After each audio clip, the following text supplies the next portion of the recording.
Welcome, Lawrence University friends, families, fans, to the latest edition of Goal to Go, the Lawrence University Vikings Gridiron Club's YouTube channel program.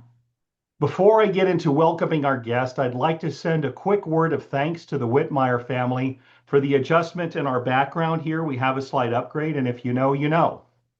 Tonight, we're excited to have one of the most versatile players. He's a key member of the defensive line. He plays the demanding position at defensive end. And somehow he managed to balance all of that with one of the toughest majors on campus, chemistry. Please welcome senior defensive end, number 41, from Edelstein, Illinois, Cole Brower. Cole, before we dive into your role, I want to recognize the circumstances surrounding the team right now. In a season defined by challenges, it takes a certain caliber of leader to keep battling.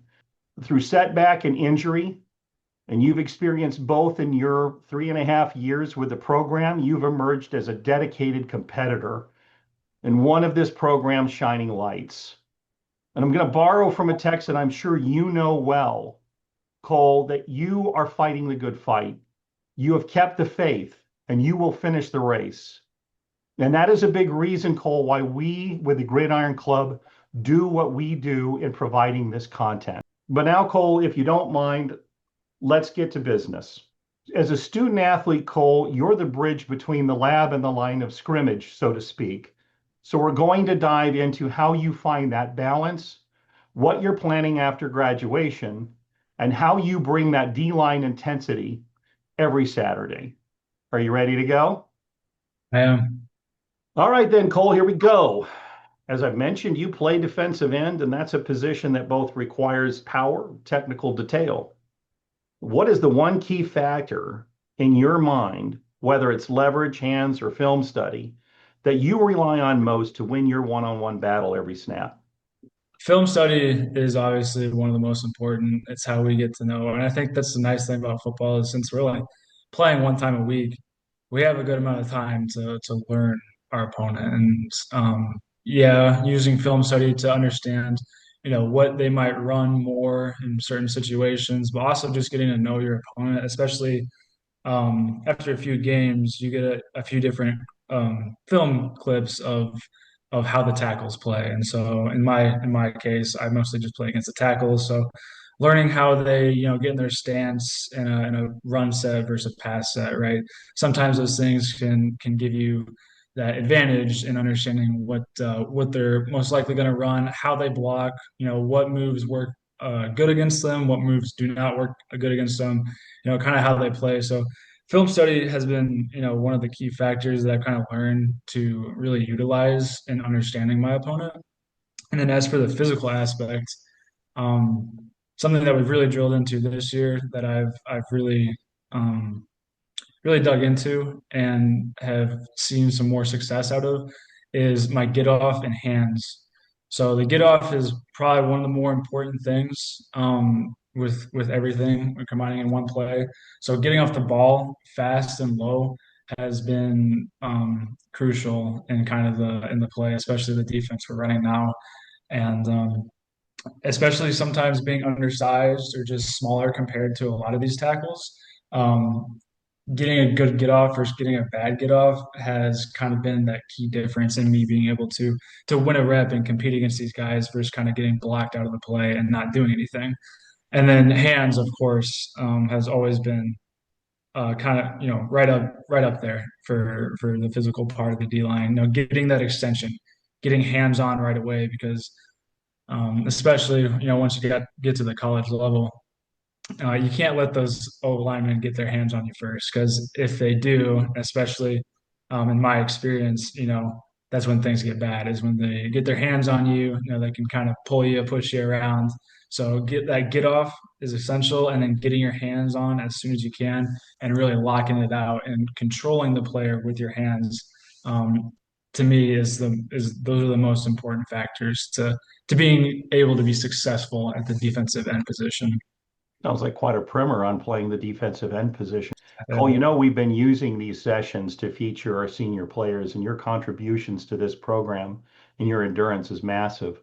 And considering your senior leadership, Tell me a little bit about what you think is the most important quality that you or your senior class is focused on instilling as the blueprint for the future of this program. I think that one of the biggest things, especially as seniors, one of the best things that we can do is hold each other accountable and hold the others accountable, but also just lead by example. Like it's really good to have guys who can lead with their voices and kind of be those guys that can give those rah-rah speeches, but especially this year as seniors, being able to lead by example, to do what we're being told to do, to never, really talk back when it's unnecessary, but being able to go out there, give it 100% every single time, that has been crucial, especially for those younger guys to kind of see that we're doing that, even through everything that we've gone through, we're still taking that coaching and we're still going out there and playing 100%. Um, that has been, to me at least, the most important quality that seniors can give to that team. Let's talk a little bit more about your defensive unit, your component on the front four. What are you striving for as the defensive identity of the defensive line as you're preparing for any given play? Playing the defensive line, we strive to really be the hardest workers, to not just, sometimes we struggle with it, but to get off the ball, to play our gaps, to play our reads, but to be the hardest working on the field. So, once we get off the ball, chasing the ball down, running across the field, being there and being present on the field, and then being selfish in our jobs, right? Like we don't get to make all the plays, and understanding that and understanding our role in the defense, that's what we're trying to strive to do. We're trying to strive to be those selfless players that can take on a double team or that can take on a pulling guard, whatever it is, to let those linebackers or let those DBs or whoever it is make those big plays. And understanding our role and not getting, caught up in our pride and wanting to make those big, those nice looking stats, when it's taking away from us actually doing our job. Like to get into kind of your approach to kind of the pathway to game time. What is your routine? What's your mindset for the 24 hours leading off to kickoff that gets you ready for the physical battle ahead? So mindset, I'm always usually pretty excited. It's obviously the sport I love, so it's a good time. It's exciting. Obviously a little nervous, but that's just part of it. Kind of my routine is the night before. Whether it's away versus home, that can differ just because of the circumstances. But usually try to get into the film a little bit, make some last minute watches on the tackles. See again, review what's important for the week. What does that offense bring that we need to be aware of? That's the D line, and kind of go through my list of notes and just refreshing and really getting down what I had to do. And then sometimes taking what I was struggling in practice, that week and like really, really think about it, really visualize what I need to do. And then morning of, I get a good breakfast in. Sometimes that can be hard, with the nerves, but I know that if I don't eat well in the morning, that I can struggle during the game time. So get a good breakfast. I like to stretch, roll out in the morning, before everything else starts, just to kind of start getting a little bit looser, especially as I'm getting older now. It's important to keep stretching, especially before games. And then I'll spend, personally, I'll spend a good amount of time in prayer just because I'm, thankful for my teammates. I'm thankful that I'm able to play this game at this level, thankful for the coaches, and just thankful for the opportunity. So I do make sure I spend a good amount of time, really giving thanks to what needs to be given to. And then, yeah, up to game time, we got um, our pregame stuff and just kind of getting into it. So that's pretty much it. It's nothing too crazy, but That's yeah. pretty cool that you're kind of approaching the start of the game by counting your blessings. Let's talk about the student and the student athlete, something we do with the players we featured before. Hmm. I think this is a first for us on the program. You're a chemistry major. It's a rigorous major from everything I know about it. Yeah. And I'm curious what the biggest mental overlap or contrast is between what imagine is the precision that chemistry demands as a study and your involvement in the chaos of the defensive trenches on the football field? The biggest contrast that comes to mind is that they're both very technical things, but the pace is very different. So in the lab, it's a lot of, well, depending on which chemistry lab it is, but most of the time it's, very precise, very technical, but it's very drawn out and slow. So, we'll be sitting there for 30 minutes waiting for a reaction to go, but you still have to be on top of everything, right? Because in some cases, it can be dangerous, whatever you're working with, or if you don't, keep the right timing, things can fall apart, which that sucks because then you have to redo the lab. Football, on the other hand, though, is also very technical, but it's super fast paced, and you have to make decisions extremely fast. And so that's kind of the biggest difference is just that pace. But the biggest overlap, I think, is both take a lot of mental preparation. Like you can't really be successful in either one without, you know, taking the mental part seriously, whether that's watching film, whether that's, trying to understand what we're doing for the week or, studying, understanding what's going on in the class and how I can apply that to lab. So the biggest, overlap is the mental aspect to both. Whether you're trying to follow the instructions of a play or the instructions of some lab project, if you don't follow them, you could get hurt. Exactly. Yep. Yep. Just occurred to me. I suppose there is that parallel as well. Sticking Yep. with the chemistry major concept here for a moment, Cole, the thing that we talk about here a lot with the players that we interview is the balance of the rigors of academics along with the demands of football. And so I'm going to ask that relatively predictable question to you too, Mhm. which, how do you manage the discipline required for high-level football and a science major? And to take that a step further, hate compound questions, but here's the other part of it is how has that discipline that you Mhm. need to manage both prepared you for your plans after graduation? I think that I'm pretty lucky with kind of how and who I am. I really enjoy school. So it's not really that hard for me to stay disciplined because I enjoy doing, both football and school. So the discipline part has never been hard for me. Now that being said, I do have to sacrifice a lot of time, and with that, sometimes, especially during season, sacrificing sleep or just trying to find ways where I can take some time out of something else, whether that's social, whatever it is, because that's the reality of what being in season and being in not saying that other majors are not hard, but there's a workload that comes with it, and I want to succeed. I like to succeed, and so that just it takes a little bit more time sometimes. So I'll be up pretty late sometimes when we have to get up really early in the morning. I'll get up really early sometimes after staying up late to keep studying, but I don't know if I can really answer how I can answer the discipline question because I enjoy it. So it's not too hard for me to be disciplined. I enjoy it. I enjoy the work. I enjoy doing well in the work, and it's just something I like. So it's kind of set me up, I guess, for after graduation. Is I kind of have an understanding of how to manage that time. So I have an understanding that there are just seasons where you're gonna have to sacrifice some sleep. There's some seasons where you're gonna have to sacrifice some time from doing things that seem more fun at the time, but I know it's for a greater purpose and a greater goal, and it's kind of set me up on how to manage that. So I don't know if that answers the question very well. I think it does, and I think it goes to show that you are prepared for the construct of the real world, so to speak, and Mhm. the grind that can be at times. Yeah. But speaking of the real world, as I mentioned, I was curious if you have particular plans or aspirations once you've graduated from Lawrence. Plans as for now, I really want to pursue being a physician's assistant. So that'll be finding, getting accepted into a program, and it's just a master's, a graduate program, just a master's.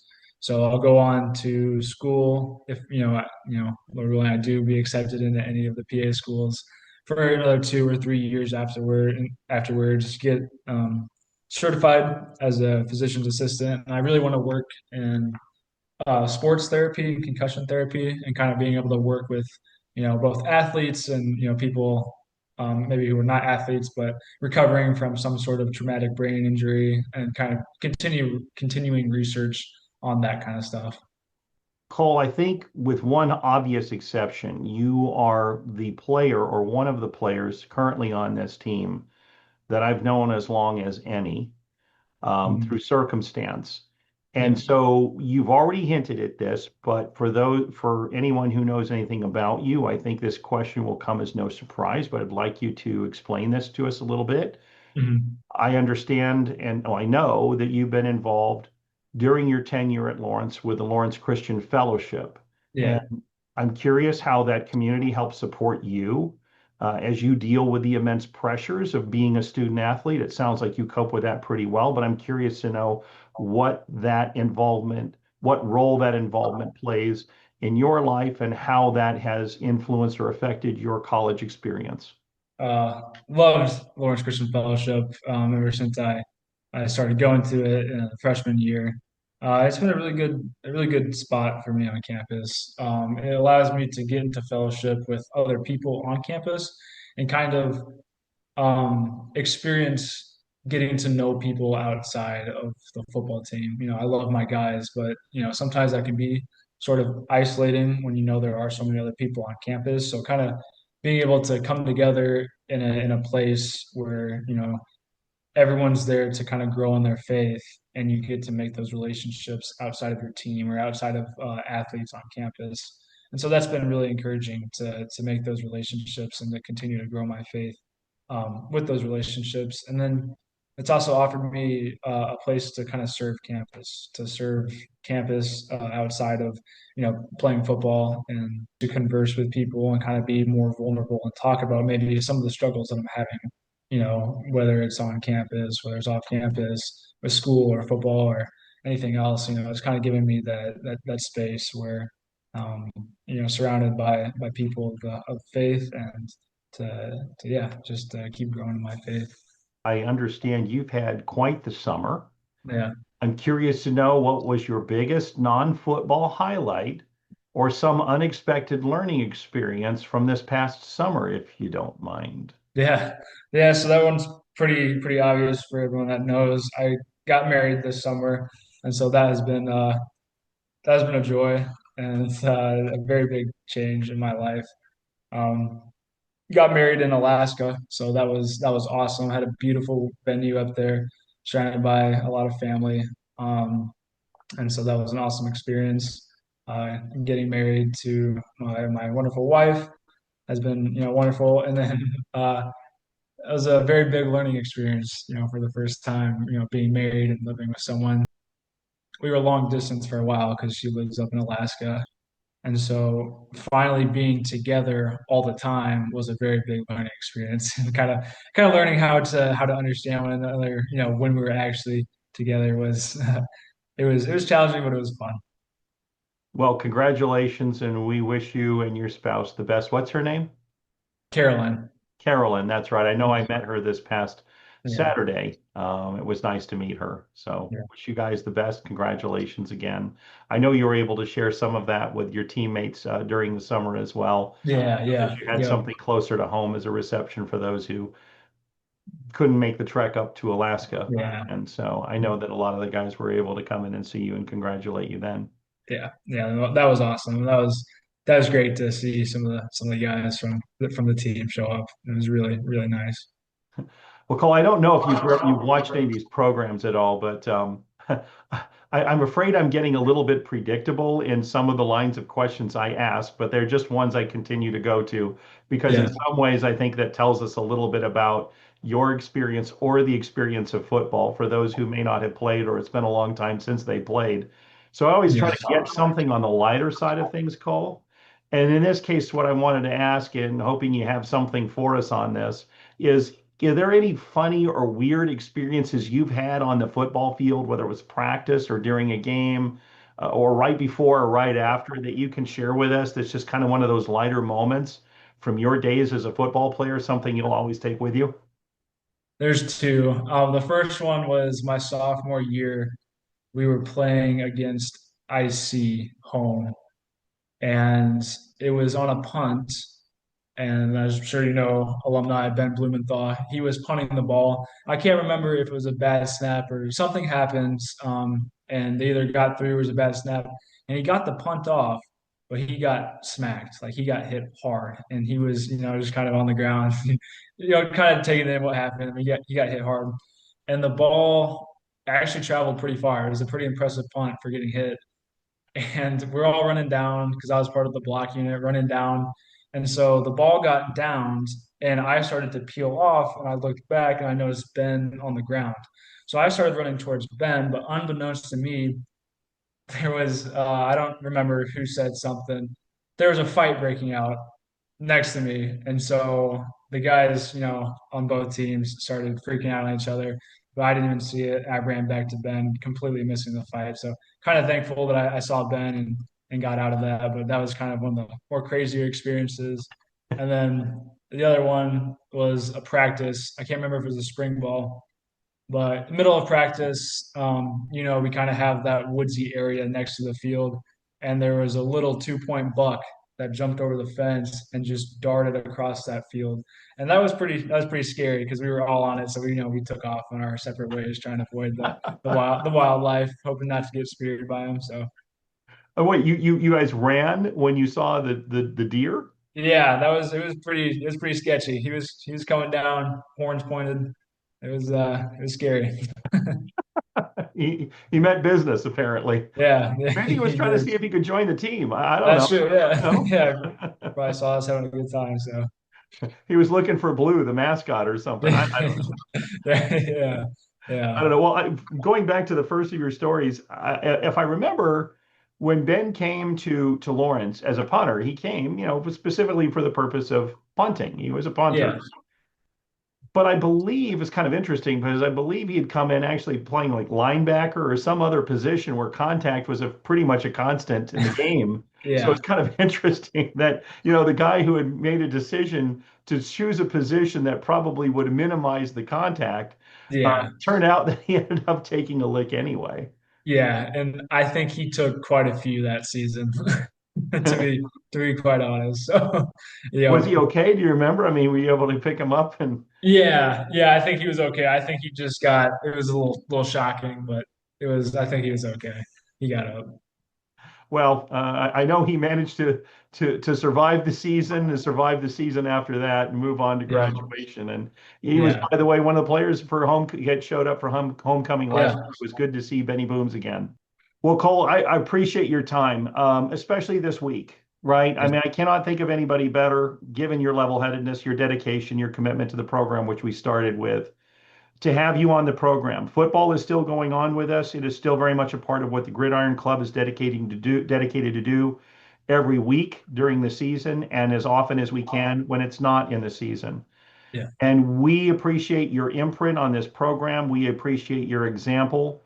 And more than anything, I thank you for your time and I wish you well with the balance of the season and with the balance of your academic experience at Lawrence University. So thanks again for joining us.